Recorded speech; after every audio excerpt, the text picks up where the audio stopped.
Bonjour chers amis, chers frères et sœurs dans le Seigneur. Nous espérons que vous allez très bien avec vos familles. Amen. Nous bénissons le Seigneur pour ce nouveau dimanche qu'il nous donne. Et nous sommes là encore dans vos maisons, dans vos salons pour partager ce moment de joie avec la capitaine. Comment vous allez la capitaine? Je vais bien, grâce à Dieu. Ok, en ce dimanche des rameaux, le dimanche qui précède le dimanche de Pâques, nous voulons partager encore la bonne nouvelle du Seigneur avec vous. Nous allons chanter un cantique que vous connaissez très bien, qui parle de notre Seigneur et Sauveur Jésus dans les cieux et sur la terre. Il n'est aucun nom plus doux, aucun que mon cœur préfère, au nom du Christ mort pour nous. Le nom de Jésus, c'est le nom qui est le plus grand, le plus élevé, le plus digne de notre adoration et de nos louanges. Nous allons le chanter avec la capitaine. Dans les cieux et sur la terre, il n'est aucun nom plus doux, aucun que mon cœur préfère, au nom du Christ mort pour nous. Quel beau nom,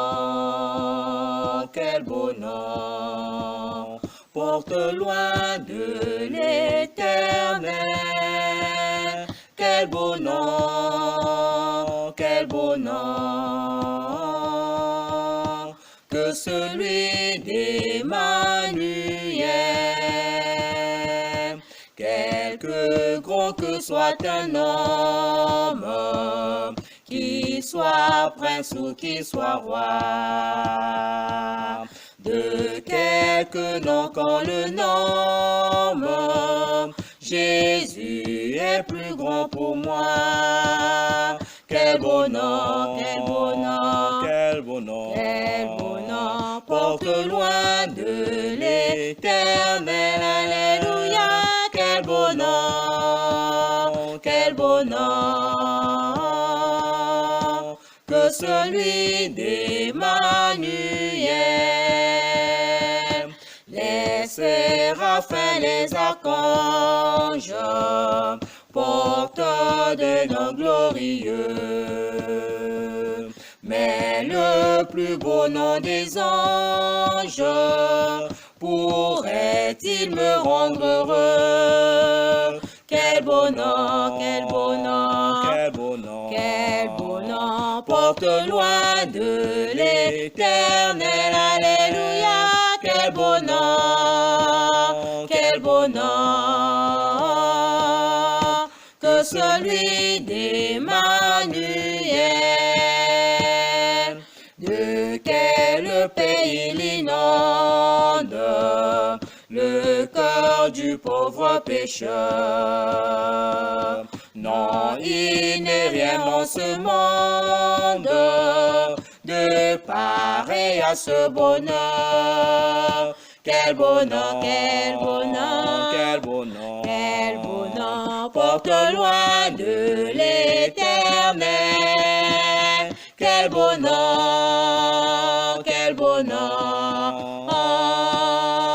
que celui d'Emmanuel. Oui, le nom d'Emmanuel, Dieu avec nous, est le nom le plus beau, le plus grand, le plus merveilleux et le plus admirable. Amen. La capitaine va prier avec nous. Éternel notre Dieu, nous te bénissons, nous t'élevons. Nous savons que tu es Dieu. D'éternité en éternité, tu es Dieu parce que tu es le créateur de l'univers. Tout est entre tes mains, Seigneur. Merci de nous donner ton Fils Jésus, le plus beau nom qui nous sauve, le plus beau nom qui nous délivre, le plus beau nom qui nous rassure, qu'il est avec nous. Alors maintenant, Seigneur, nous t'invitons, viens, manifeste-toi au milieu de nous. Agis, Seigneur, nous avons besoin de toi. Nous avons foi en toi, Seigneur. Merci, Seigneur, pour ce matin que tu nous as donné. Merci, Seigneur, de nous protéger durant toute la nuit. Et nous voici, Seigneur, le dimanche de Rameaux. C'est vrai que bien confinés dans nos maisons, mais nous sommes ensemble par le lien de la prière. Oh, manifeste-toi, Seigneur. Nous t'élevons encore, Seigneur. Nous t'adorons, nous te louons, parce que tu es le seul que nous pouvons adorer. Béni sois-tu, Seigneur. C'est en ton nom, Jésus, que nous avons ainsi prié. Amen. Amen. Alors, chers frères et sœurs, dans le Seigneur, en ce dimanche 5 avril, dimanche des rameaux, nous allons lire le texte des Écritures qui se trouve dans Matthieu, le chapitre 21, les versets 1 à 11. La capitaine va nous faire la lecture de ce merveilleux passage, les Saintes Écritures, Matthieu, chapitre 21, les versets 1 à 11. Lisons la parole de Dieu. Lorsqu'ils aperçurent de Jérusalem et qu'ils furent arrivés à Bethphagée vers la montagne des Oliviers, Jésus envoya 2 disciples en leur disant, « Allez au village qui est devant vous. Vous trouverez aussitôt une ânesse attachée et un ânon avec elle. Détachez-les et amenez-les moi. Si quelqu'un vous dit quelque chose, vous répondrez, le Seigneur en a besoin. Et à l'instant, il les laissera aller. Or, ceci arriva afin que s'accomplisse ce qui avait été annoncé par le prophète. Dites à la fille de Sion, voici ton roi vient à toi. Alléluia. Plein de douceur et monté sur un âne, sur un ânon, le petit d'une ânesse. Les disciples arrivèrent et firent ce que Jésus leur avait ordonné. Ils amenèrent l'ânesse et l'ânon, mirent sur eux leurs vêtements et le firent asseoir dessus. La plupart des gens, la foule, étendirent leurs vêtements sur le chemin. D'autres coupèrent des branches d'arbres et en jonchèrent la route. Ceux qui précédaient et ceux qui suivaient Jésus criaient « Hosanna au fils de David, béni soit celui qui vient au nom du Seigneur.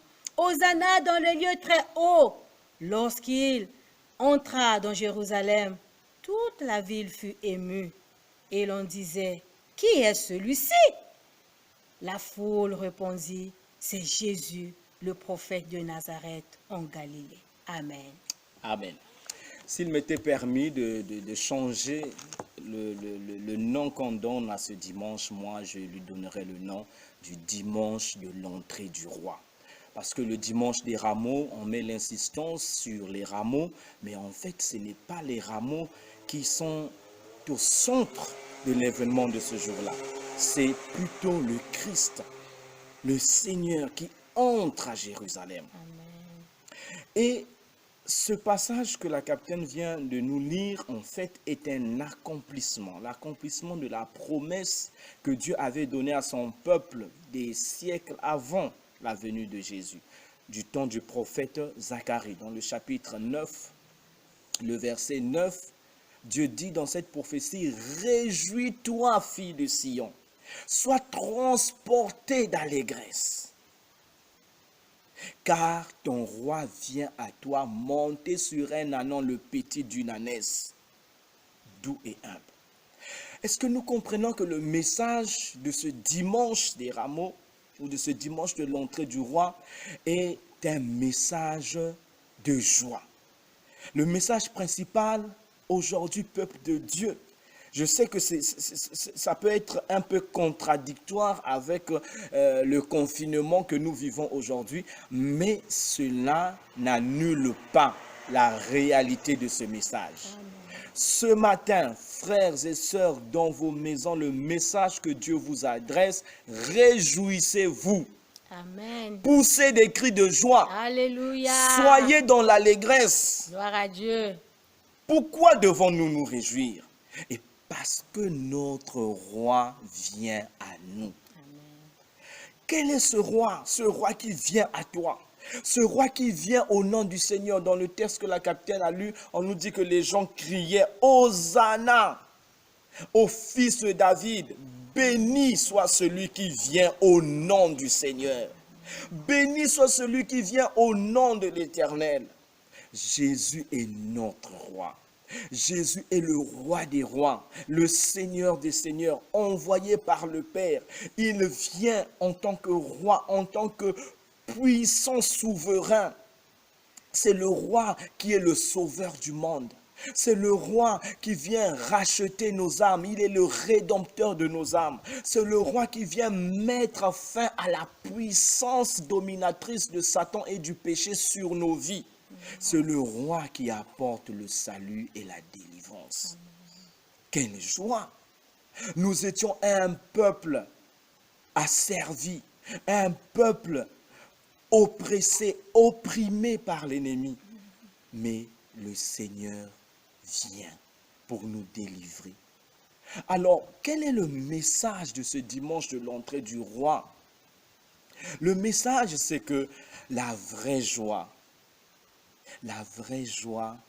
elle est reçue lorsque nous ouvrons notre cœur à Jésus-Christ. Amen. La vraie joie ne vient pas de nos biens. La vraie joie ne vient pas de notre statut social. La vraie joie ne vient pas de nos connaissances ni de nos aptitudes, parce qu'un jour nous pouvons perdre toutes ces choses. Mais la vraie joie vient de Jésus-Christ quand il prend place dans notre cœur comme le Seigneur de nos vies. Laissons donc Jésus, le roi, entrer dans nos cœurs. Si nous ne l'avons pas encore fait, nous devons le faire. Le message de ce dimanche de l'entrée du roi, c'est de demander à tous les hommes, à toutes les femmes de ce monde de pouvoir laisser le roi de gloire entrer dans leur cœur. Comme un des psaumes le dit, porte, élevez vos linteaux. Faites entrer le roi de gloire. Qui est ce roi de gloire? Ce roi de gloire, c'est Christ, c'est Jésus. Et qu'est-ce que cela implique, chers frères et sœurs? Laisser le roi de gloire entrer dans nos vies, recevoir Jésus-Christ comme Seigneur dans nos vies. C'est vrai qu'il y a beaucoup de gens qui disent « Je crois en Jésus ». Mais vous croyez en lui en tant que qui? Certaines personnes prennent Jésus simplement pour un serviteur. Ils le prennent à leur service. Jésus fait ceci pour moi. Jésus va, Jésus vient. Alors Jésus devient comme un esclave pour eux, à qui il donne des ordres. Mais ce matin, la parole de Dieu nous dit que Jésus est le roi. Un roi qui vient pour diriger nos vies. Un roi qui vient pour régner sur nos cœurs. Amen. Un roi qui vient établir son règne sur nous, afin que nous soyons ses serviteurs et que nous puissions obéir à sa parole. Lorsque Jésus devient le Seigneur de nos vies, qu'est-ce qui se passe? Ses valeurs deviennent aussi nos valeurs.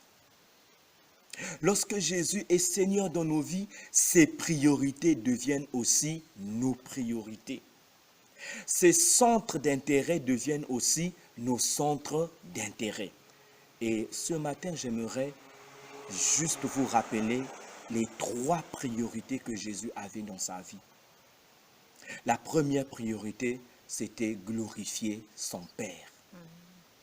Jésus n'était pas venu pour se faire valoir lui-même. Il n'était pas venu pour faire entendre son nom. Il était venu pour glorifier le nom de son Père. Il était venu faire connaître ce Dieu que le monde avait oublié, que le peuple d'Israël avait fait sortir de sa vie. Dans Jean chapitre 4, le verset 34, Jésus dit à ses disciples que ma nourriture, c'est de faire la volonté de mon Père. Il était venu pour son Père. Et toute sa vie a été vécue pour glorifier son Père. Dans Jean chapitre 17, quand il fait sa prière sacerdotale, il dit, « Père, je t'ai glorifié sur la terre. Maintenant, glorifie-moi aussi de la gloire que j'avais auprès de toi avant que le monde n'existe. » Et la deuxième priorité, Jésus était venu pour accomplir la parole de Dieu. Sa priorité était de se soumettre à la parole de Dieu.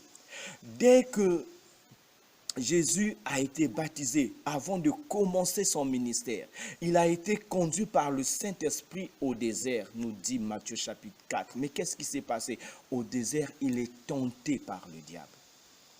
Mais comment Jésus a-t-il réussi à vaincre les tentations de l'ennemi? C'était par la parole. Il a simplement répondu au diable, il est écrit.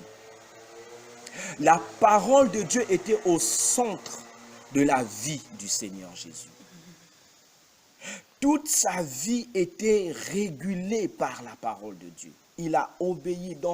Plus loin dans Matthieu 7, il dit, ne pensez pas que je suis venu abolir la loi, mais au contraire, je suis venu l'accomplir. Voilà la seconde priorité de Christ, la parole de Dieu. Et la troisième priorité de Christ, c'était le salut des âmes. Il était venu pour servir les hommes et aussi pour sauver leurs âmes. Amen. Alors quand Jésus est le Seigneur de nos vies, quand Jésus est le Seigneur de nos cœurs, de nos âmes, ces trois priorités deviennent aussi nos priorités. Dieu est au centre de notre vie.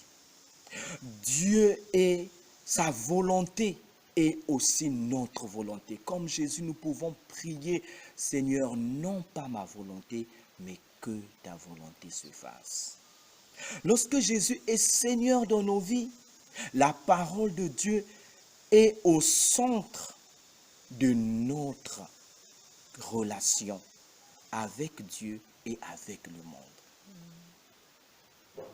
Le psaume 1 nous rappelle cela quand il dit « Heureux l'homme qui ne marche pas selon le conseil des méchants, qui ne s'assied pas en compagnie des moqueurs et qui ne s'arrête pas sur la voie des pécheurs, mais qui prend son plaisir dans la loi de l'Éternel et qui la médite jour et nuit. »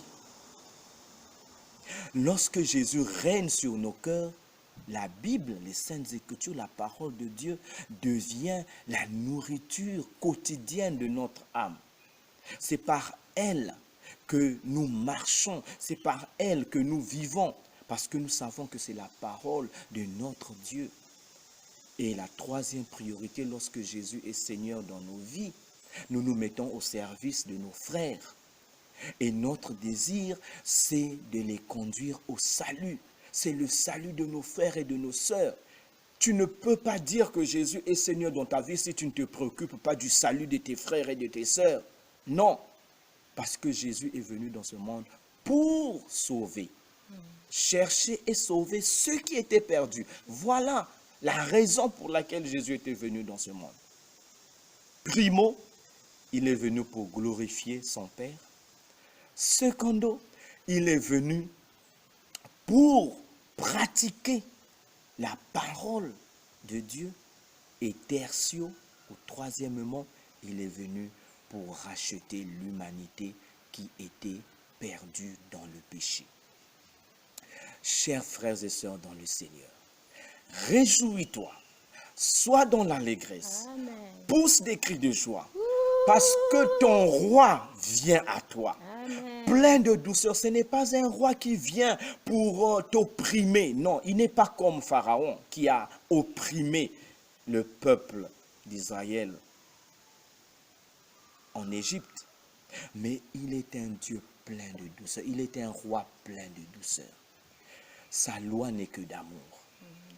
Et ce matin, pendant tous les jours de ton confinement, tu peux crier Hosanna au fils de David. Béni soit celui qui vient au nom du Seigneur. Jésus est venu pour t'apporter la vraie joie, la vraie paix. Même si aujourd'hui, tu cours le risque de perdre ton travail, tu n'as plus de moyens, tu n'as plus d'amis, mais Jésus, ton roi, vient à toi, plein de douceur. Amen. Voilà la raison de se réjouir. Et si tu ne l'as pas encore reçu comme ton Seigneur, ce matin, c'est une occasion pour toi d'ouvrir ton cœur et de dire au roi de gloire, Seigneur, je t'ouvre mon cœur, entre dans mon cœur, prends place sur le trône de mon cœur, règne sur mon âme, règne sur ma vie, déploie ta puissance et débarrasse ma vie de tout ce qui me tracasse aujourd'hui, de tout ce qui est source de peur, d'inquiétude, d'angoisse. Reconnais ce matin qu'est-ce qui domine ta vie. La question que nous devons nous poser ce matin, Jésus règne-t-il sur ma vie ou bien il y a autre chose qui règne sur ma vie? Pendant ce temps de confinement, beaucoup sont distraits par les réseaux sociaux, par Internet, par beaucoup d'autres choses, par des lectures qui n'ont rien à voir avec l'édification de leur âme. Est-ce que tu sais que Jésus a mis une pause dans nos vies pour que nous puissions revenir à l'essentiel, pour que nous puissions nous rappeler des vraies valeurs? Et les vraies valeurs, c'est celles que le Seigneur nous rappelle dans sa parole. Dieu le Père, sa parole et notre prochain. Voilà les vraies valeurs. Alors, chers frères et sœurs, mettez à profit ce moment que Dieu nous donne de pouvoir écouter sa voix, de pouvoir rechercher sa face, de pouvoir nous réjouir en lui. Que l'Éternel vous bénisse. Et surtout, ouvrez vos cœurs et laissez le roi de gloire prendre la première place. Qu'il règne sur vous. Vous verrez que la joie du ciel remplira vos âmes. La joie du ciel remplira vos cœurs. Parce qu'elle ne dépend pas de ce que nous vivons, de ce que nous voyons autour de nous, de ce que nous possédons. Non, la joie du ciel, elle dépend de la présence de Jésus dans nos cœurs. Soyez bénis, chers frères et sœurs. Nous allons prier pour vous. Seigneur Dieu notre Père, merci pour nous avoir donné Jésus comme notre roi. Le roi qui a vaincu ce monde, le roi qui a vaincu le péché, le roi qui a vaincu Satan, le roi qui est venu nous libérer de tout ce qui nous emprisonnait, de tout ce qui nous a servissé. Ce roi qui nous apporte la vraie joie, la vraie paix. Oh, ce matin, nous aussi, nous nous associons aux anges dans les lieux célestes et nous proclamons Hosanna au Fils de David. Béni soit celui qui vient au nom du Seigneur. Jésus, tu es béni. Et nous prions ce matin, Seigneur, pour tous ceux qui n'ont pas encore ouvert leur cœur, n'ont pas encore donné leur cœur à Christ, n'ont pas encore soumis leur vie à Jésus. Touche-les en ce moment. Après qu'ils aient entendu cette parole, montre-leur que seul Jésus apporte la vraie joie, la vraie paix, la vie éternelle. Seigneur, détrône du trône des cœurs tout ce qui a usurpé ta place. Jésus, prend place dans les cœurs de nos frères, de nos sœurs, de tous les auditeurs de ce matin. Amen. Amen. Amen. Amen. Soyez bénis, chers frères et sœurs. Nous venons de passer ces merveilleuses minutes avec vous et nous croyons que